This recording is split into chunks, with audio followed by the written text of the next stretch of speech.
My sharing today is about the feasibility of dreams and how can we be located in our dharma, our love, our joy, or often how dreams can get caught in a drama, in fear, born out of the mind. And to start this, I just want to share with you how as recently as yesterday, I got caught in a drama. So we had rehearsals right here yesterday, and there was total chaos, and people were running around, and I had to do a rehearsal.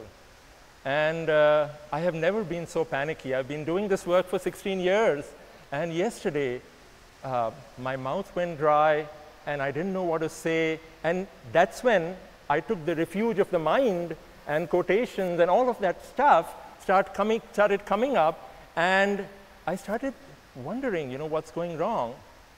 And I was deeply stressed, disturbed last night, and I just crashed out, exhausted like I've rarely been. Fortunately, there is a dawn after the night, and as I woke up, I actually woke up with an insight freshly, newly. And this insight was that I didn't have to perform. I could just be myself, and it was okay.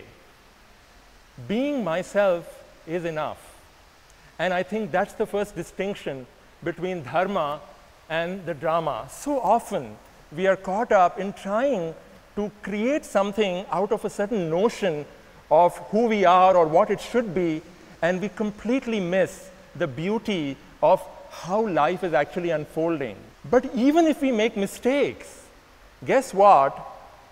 Can we begin to see that even that adversity, even what is adverse, just adds a verse to our life?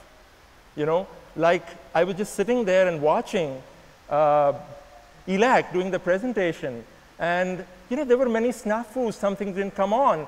And what came to me was that a liter of light shone through, irrespective of the snafus. I want to share a few stories which perhaps will tell you how I have learned, and maybe with that you can learn to differentiate between how dreams can be born out of dharma or drama, how the feasibility is completely going to happen one way or another, but there is a difference. And it's okay to be in a drama or be located in dharma, because eventually it's all a great dharma. So the first story I want to share with you is of a dear young friend who joined me 2 years back, who's sitting in the audience as a business partner in Co-Evolve. His name is Rohit, and the journey with him has been an incredibly humbling, learning, he's half my age. If I had a child early on, he could be my kid. But you know what? I'm learning from him every day. And what this tells me is that it's possible to be unreasonable and question, the whole thing of expertise and knowledge. Yesterday I made this slide in the morning. Another friend came up, because I haven't worked much on PPT. Some of you have seen me, may be surprised with the PPT, because I normally don't use it, but I thought it was important to show this. But you know what? When we get caught with any idea, we miss the beauty of the idea. Because the beauty of the idea, the beauty of a dream, is not in the words, and not in the idea, not in the concept, but in that which sings beneath the word, beneath the person, inside us and between us. Can we begin to contact that? And one day I discovered that one way to contact that is to not put everything in black and white, not put things in good and bad, in right and wrong. So being unreasonable is great, but being reasonable is bad, or being reasonable is good, or unreasonable is bad. One way to understand the depth of what is truly unreasonable and reasonable, for example, is to actually see what is the dharma in being unreasonable, which is you really stretch yourself, go for the skies, which is beautiful, and then see the dharma in being reasonable. We are human, and sometimes we will fail. Can we be in touch with that and actually embrace our failure with a lot of love? So, as the story goes on, I'd like to share with you that one thing that has deeply helped me to contact dharma, and don't get caught with that word either, and I'll show you some other words for that, and you know many, is to see this thing which I'm sure many of you have seen, the yin yang, which is the Chinese wisdom of the masculine and the feminine. And beneath that is an interesting figure which was crafted, and it has a story of its own, but I won't go into that. I have to keep time. So I would actually like you to really observe that, and it really represents one thing that can enable us to inhabit truth and love, dharma, instead of going into a drama. I would be glad if there could be one of you who could just come up. I would like to demonstrate something over here so that it becomes clear. Is there anybody who can? Yeah, please come. So if you can just sit here, please. Yeah, thank you. So if you see, there is this whole duality of the teacher and the student, the parent and the child, the leader and the follower, the guru and the sishya, and that has a place. I'm not making it wrong. But until we see the mythology of that and the falsity of that, we cannot contact the dharma, and this reveals that. So if you see, there are two figures over there, the black figure which is standing and the white which is sitting, okay? I'm not making her sit on the floor, but it's like that. So assume that I'm the teacher and you're the student, so I'm giving and you are receiving. Can you receive with both hands? However, what we've done in that is actually turned it upside down. Now, what does this mean? Who is giving here and who is receiving?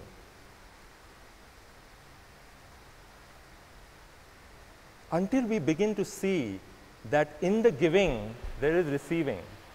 In the teaching, there is learning. How good is a teacher if he doesn't learn, she doesn't learn? Can a parent be raised by the child? Thank you. Is it possible even to consider that a guru can learn from the shishya? I want to share with you a tender story which I often don't share, but maybe this is a moment. When our daughter Sufi, before she was born, she was in the womb of her mother, and some of you may believe, some may not, but there is a deep communication between the child even before the child is born and the mother. And her mother told me this, that there was a story that Sufi had told her, and it was very simple in 2 lines. The story was that a master and his disciple were walking along the river, and in a tender moment, the master turned to the disciple and said, "Will you teach me how to be a good student, a good learner?" I've forgotten that in some ways. For me, that captures the beauty of what it means to be in a space of humility, to allow the dream to manifest through you. In fact, one other line that I really liked in Elak's talk is that make yourself obsolete. Until you are very significant, the dream is not as significant. When you become insignificant, which does not mean you have a part to play, you will begin to discover, what it means to work with every aspect of life, which is actually supporting you, enabling you, celebrating you. But if you become too significant and too important, if it becomes about you, you will begin to see that there will be struggle, there will be fear, the flow will go away. So in fact, the other word, so that you don't get caught with dharma and drama, is love and truth, is Dharma, whatever puts us in touch with that. And can we be willing to not know what that is? That is when we keep discovering. It's easier to know what is fear and what is lies and keep negating that rather than claim to know love. And here I have one more story, briefly. One of the communities that I've been a part of is Chitta Sangha. And Chitta Sangha is many of us, about 25, 30 of us facilitators, trying to see what can we co-create together? What can we do which none of us have done alone? And the journey has been all but easy. Many of us have cried, shouted, got angry, upset, pulled our hairs out, even walked out almost, and some have actually walked out of that group. But I can tell you, it's been a journey of love and a journey of fear, a journey of dharma and a journey of drama. And only to the extent that we are willing to learn together, only to the extent that we are willing to not know what is this vast dream, that something powerful begins to unravel itself. So I would really say that as we move towards the last 5 minutes, my invitation to you is to begin to see what is that area that is really dear to you. In fact, like I said, all of life begins to support you. One of the things that I found, as I was coming up for this talk, is a very beautiful note on Facebook. I love to go on Facebook now and then, and I want to share this with you because this really captures the gist of it all. It says, this is from Bentinho, one of my teachers and friends. The time for postponing the heart's whisper is over. Stop lingering, stop waiting, stop doubting, stop fearing. Start making radical choices that are rooted in what your heart whispers into your whole being. Every second, listen, listen, listen. Face and transcend your fears. The age of bullshit is now perishing. That is a good thing. This is the door opening into the new world. Beautiful. The storm is gorgeous. It is love itself doing for you what you couldn't do for yourself. Come to the threshold of choosing love over fear, passion over dullness, adventure over concern, clarity over sleepiness. Listen. If you make that inner shift in allegiance to your heart, you will be receptive enough to listen and receive the messages from within that guide us all on when to be where and when to do what. Postponement will kill you in more ways than one. Courage will save you in more ways than one. Either way, you will be fine.